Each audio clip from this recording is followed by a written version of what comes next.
This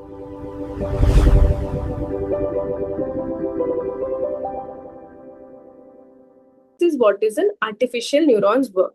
Now let us see in detail how this artificial neuron is working and why did it take so late to come to this technology.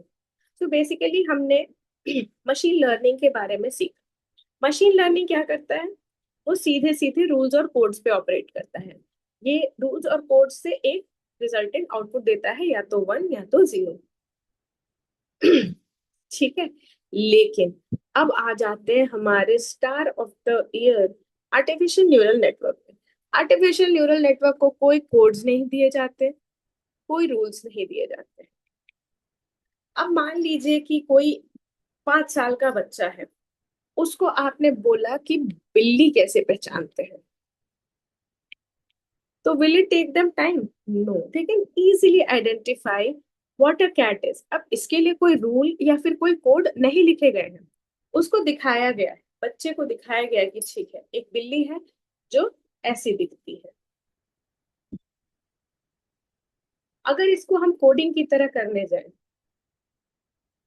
अगर इसको हम किसी coding की तरह करने जाए, तो हमें बताना पड़ेगा कि ठीक है, बिल्ली होती है जिसके कान खड़े होते हैं, और इट हैज विस्कर्स, और it has canine teeth. But ये सारे ऑल और नन लॉ को नहीं फॉलो करते हैं कि हर बिल्ली में ये सारे फीचर्स हों, या फिर ये फीचर्स हो तो वो बिल्ली ही कहलाएगी। ये दोनों ही इसमें नहीं बैठते। इसीलिए रूल्स और कोड्स इस बिल्ली को पहचानने में हमारा बहुत सहयोग नहीं कर पाते। We cannot use any rules and codes to identify. So what do we do for a 5-year-old kid? We show them that okay, this is a cat, and the child slowly in this process learns how to identify a cat, how to identify a dog. So basically what is happening, it is learning by examples. Now the need to call artificial neural intelligence as neural networks, because this neural network will also learn by examples.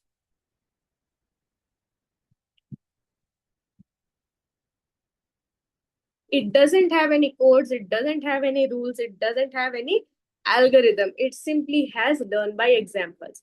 अब उसको एक example दिया गया, उसको example दे दिया गया कि ठीक है, दिस इज अ कैट। जैसे कि आप लोग फेशियल रिकग्निशन में करते हैं कि okay, this is the feature जिससे आपको एंट्री मिलेगी। ठीक है, तो आर्टिफिशियल न्यूरल नेटवर्क इसको रजिस्टर करेगा एंड इसी से लर्न करेगा। अब लर्न करने के बाद ये आउटपुट दे सकता है कि यस कैट, या फिर नो कैट। तो यहाँ पे इस लर्निंग के दौरान ये खुद के रूल्स बना रहा है, ये खुद के कोड्स बना रहा है। So it is using those examples to learn on its own that okay, so if it's this, then we will take it as a cat. There's no return function. Now if the answer is yes cat and this matches with the real answer कि हाँ, हमने आपको cat ही दिखाया था और आपने cat सही पहचान लिया, तो आर्टिफिशियल न्यूरल नेटवर्क खुद को देगा शाबाशी और आगे के लिए सीख लेगा कि okay, so if something like this comes up, it's a cat. अगर ये नो कैट हुआ, यानी कि यहाँ यहाँ कोई कैट हमने नहीं दिखाया था, हमने शायद आपको डॉग दिखाया था, तो यहाँ पे आर्टिफिशियल इंटेलिजेंस देगा खुद को पनिशमेंट कि भाई next time please don't identify this as a cat. So it will punish itself and it will delete it from the algorithm और maybe reduce the weight. यहाँ पे खेल पूरा वेट्स का होता है। यहाँ पे इंक्रीज कर देंगे वेट को, अगर इनका आंसर सही रहा तो ये इंक्रीज कर देंगे वेट को, अगर इनका आंसर गलत रहा तो ये वेट को रिड्यूस कर देंगे। तो इसी तरह से मल्टीपल एग्जाम्पल्स, मल्टीपल इनपुट्स और मल्टीपल डेटाबेसेस के बाद उसके पास बन जाता है अपना एक लर्निंग बेस या फिर knowledge base. Just like a human, हमारे पास भी अपना लर्निंग बेस है। हम सड़क पे चलना हमें कोई अलग से नहीं सिखाया, बट हमने एक पॉटहोल को देखा, हमने भी 2 बार उस पर पानी के छींटे उछले हम पर, और फिर हमने तीसरे बार से देखा कि चलो भाई, अगर पॉटहोल है तो हमें उसका रास्ता छोड़ के चलना है। So how have we learn this? Learned by example. learnt by experiences. So similar is happening in the case of artificial neural network, which is learning by examples, which is learning by the stages that it is going through. अब इसीलिए हम जब बात करते हैं तो हम कहते हैं कि हम जितना भी डेटा अपना एआई को दे रहे हैं, डेटा इज द ऑयल। क्योंकि हम अपना जितना डेटा एआई को दे रहे हैं, इसीलिए आप देखते होंगे कि बहुत सारे जो एआई नेटवर्क्स हैं, चाहे वो क्लॉड हो गया, चाहे वो चैट जीपीटी हो गया, वो हमें लगभग बहुत सारे प्रीमियम प्लान्स, प्रीमियम मेंबरशिप्स देते हैं। और एक एयरटेल का स्कीम आया था जिसमें 1 साल तक फ्री है, इटर्निटी का एआई लर्निंग बेस है। तो बेसिकली ये क्या है, ये डेटा कलेक्ट कर रहे हैं और ये एक ट्रेनिंग प्रोसेस है। तो जितना हम चैट जीपीटी में इंफॉर्मेशन फीड कर रहे हैं, हम बेसिकली उसको लर्निंग दे रहे हैं। हम उसे कह रहे हैं कि ठीक है, ये गलत किया आपने, अब इसको ऐसे दो। तो नेक्स्ट टाइम से वो ध्यान रखता है कि ठीक है, अब इसको ऐसे ही देना है। अगर उसने हमें कोई ऐसी फैक्टर दी है जो हमारे लिए सही नहीं है, तो फिर नेक्स्ट टाइम से वो फैक्टर को कंसिडर करते हुए ही रिजल्ट्स प्रोड्यूस करता है। तो बेसिकली वो अपने अपने लिए एग्जाम्पल्स के दौरान एक नेटवर्क, एक बेस बना रहा है। ठीक है। So the idea is learning by examples.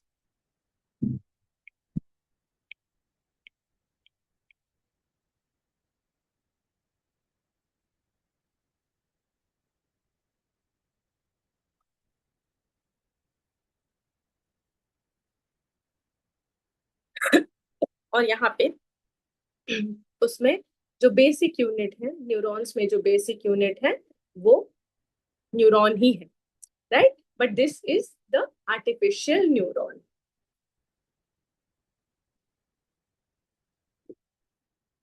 Now, what is the line of difference between these two? If we talk about the line of difference between a artificial neuron and a biological neuron,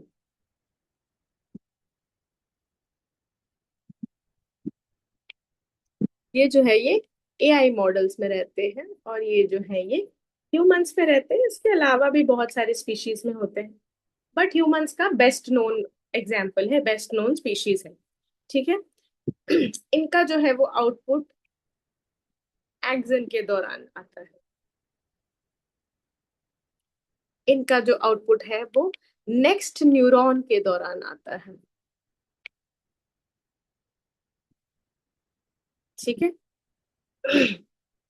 यहाँ पे chemical signals use हो रहे हैं, है ना? Synapse में जब information pass होता है तो we have chemical neurotransmitters, we have neuro inhibitors.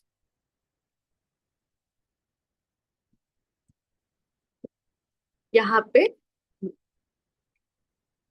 Numerical values assign, जो हमने यहाँ पे बात की वेट्स की। ठीक है। ये एक न्यूमेरिकल वैल्यू होता है। धीरे धीरे या तो ये न्यूमेरिकल वैल्यू बढ़ेगा या तो फिर ये न्यूमेरिकल वैल्यू घटने लगता है। ठीक है।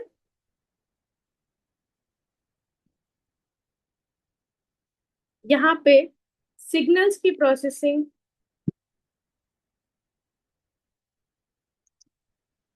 भी केमिकली होती है,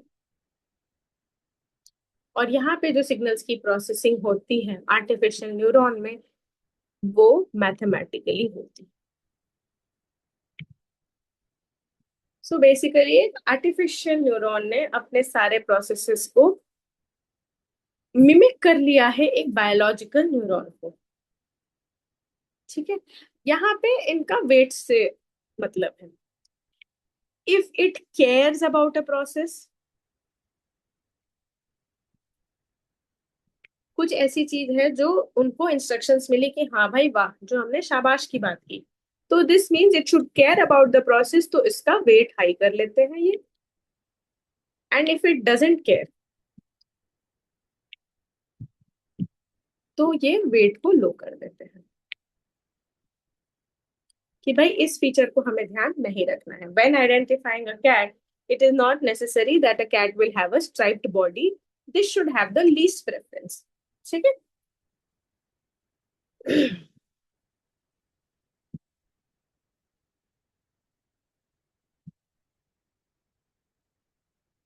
तो ये जो है ये लेयर्स में काम करता है बेसिकली। ये जो लेयर्स यूज हो रहे हैं, ये लेयर्स होंगे। सबसे पहले ये इनपुट लेयर को खोलता है, फिर ये हिडन लेयर्स को खोलता है, and then ultimately it gives the output. Input layer से क्या होता है? इनपुट लेयर में ये रॉ डेटा की रीडिंग करता है।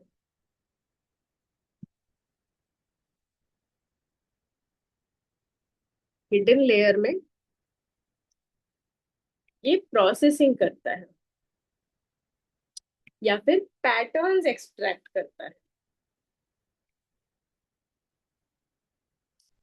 एंड आउटपुट लेयर में ये फाइनल प्रिडिक्शन देता है। बट इसका यहीं पे खत्म नहीं होता है, जैसे हमारे ब्रेन का नहीं होता है। फाइनल प्रिडिक्शन लेने के बाद ये इसकी एनालिटिक्स देखता है। इस एनालिटिक्स का फीडबैक दे देता है वो एक इनपुट लेयर में, जो कि अगली बार रॉ डेटा रीडिंग में इसको हेल्प करेंगे। ठीक है। Now we will see what are the applications. So applications को अगर हम बहुत ही रफ में समराइज करना चाहें, तो it could be from womb to tomb. अब देखिए इसका कैसे हम देख सकते हैं। ये जनरली हम nano technology, machine learning, artificial intelligence, इन सब में ये एप्लीकेशंस देख सकते हैं। यदि हम सबसे पहले बात करें एग्रीकल्चर की, तो ये पैटर्न्स ऑब्जर्व कर सकता है, क्रॉपिंग पैटर्न्स प्रिडिक्ट कर सकता है ना। इरिगेशन टेक्निक या फिर अमाउंट, ये हर कुछ को प्रिडिक्ट कर सकता है। ठीक है। रूट्स प्रिडिक्ट कर सकता है ना।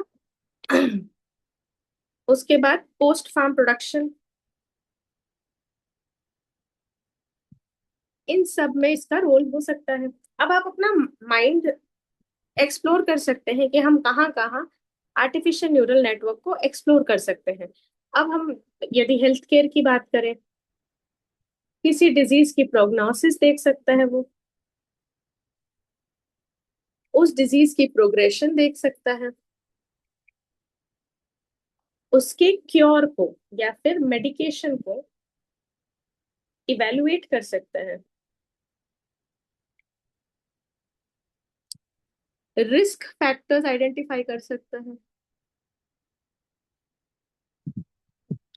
So as you can see, it's not something that is coming from a very well rehearsed list. It is simple that you are just going through the things that are happening in healthcare, and you are trying to evaluate how it can be deployed. Artificial neural intelligence, how can it be deployed in these sectors, right?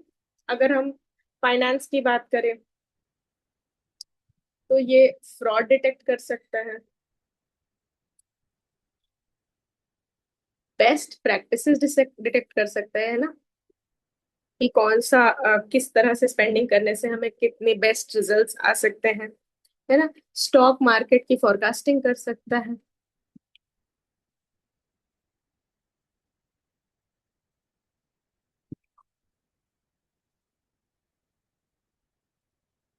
Credit scoring कर सकता है। ठीक है। इसके पास कोई code तो है नहीं कि किसी की बैंक बैलेंस इतनी है तो उसकी क्रेडिट स्कोर अच्छे देना है। नहीं, इसके पास है एक लर्निंग बाय एक्सपीरियंस, कि भाई ऐसा व्यक्ति है, यदि इसने इस तरह की चीजें की हैं, यदि इसने यहाँ वहां से लोन लिए हैं, तो जनरली निकल रहा है कि इसकी कोई ना कोई फ्रॉड हो रही है। तो इस तरह से ये फाइनेंस में डिप्लॉय हो सकता है।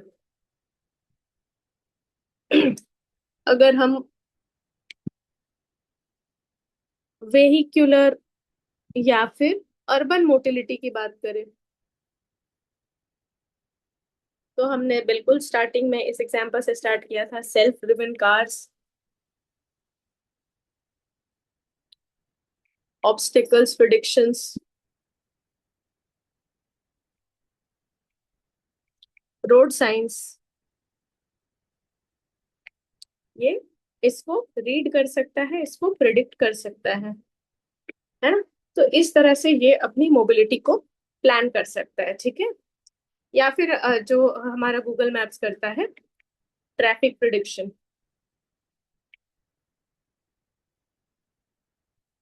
ये सारी चीजें कहीं ना कहीं आर्टिफिशियल न्यूरल नेटवर्क के दौरान की जा सकती है।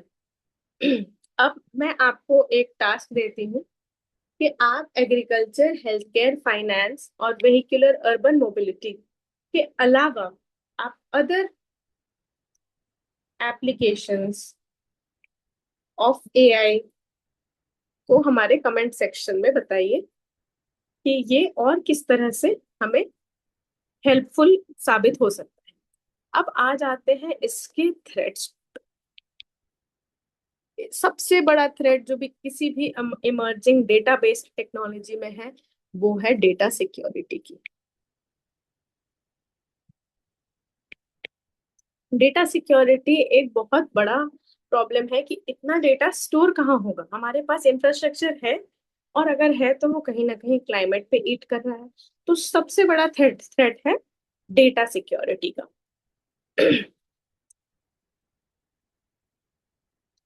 इसके अलावा इसमें लेयर बाय लेयर लर्निंग है। तो ये layer by layer learning can go wrong in multiple places.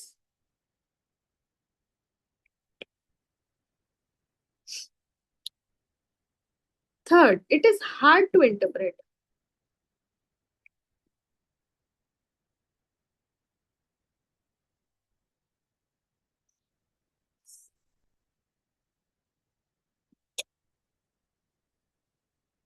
अब जैसे आपने देखा होगा कि अगर आपने चैट जीपीटी को एक कमांड दिया, वो कभी कभी आपके फेस को कंप्लीटली ऑल्टर कर देता है, किसी फोटो को बिल्कुल ही फनी बना देता है। या फिर अगर आप किसी चार्ट को उनको एनालाइज करने देंगे या फिर किसी चार्ट को फॉर्मेट करने देंगे, तो वो उसमें स्पेलिंग एरर्स कर देता है। Spelling error is something which normal MS Word can do correct very easily, but somehow AI is not doing well in that front. So there are certain interpretation issues. The predictability issue is still there. ठीक है। और इसके अलावा जो हमारा expensive angle होता है, ये बड़ा ही जेनरिक पॉइंट है। बहुत ज्यादा इस पे हम स्ट्रेस नहीं दे सकते, but yes it can very well be added as a point, right. So now what is the future. Future में हमारे पास एआई के डॉक्टर्स हो सकते हैं, एआई के ड्राइवर्स हो सकते हैं। And these are not robots, mind you, these are just system driven. These are just program based softwares which will operate as doctors, drivers, or even industrial robots, जिनको programming मिली रहेगी कि ठीक है ऐसे रखना है सामान को, ऐसे इसको लाइन ऑफ चेन में डालना है, ऐसे इसको कन्वेयर में डालना है, ठीक है। You can have AI assistants which are highly personalized. अभी जैसे आप चैट जीपीटी को कंप्लीटली ट्रेन कर सकते हैं आपका पर्सनल असिस्टेंट बनने के लिए, जो आपके हिसाब से रिस्पॉन्सेज जनरेट करेगा। वो आपकी पर्सनालिटी को स्टडी करके आपके हिसाब से वो रिजल्ट्स जनरेट करता है। तो this is the future, AI is the future, and artificial neural network is almost there to stay, right? With this, we end the lecture. Thank you.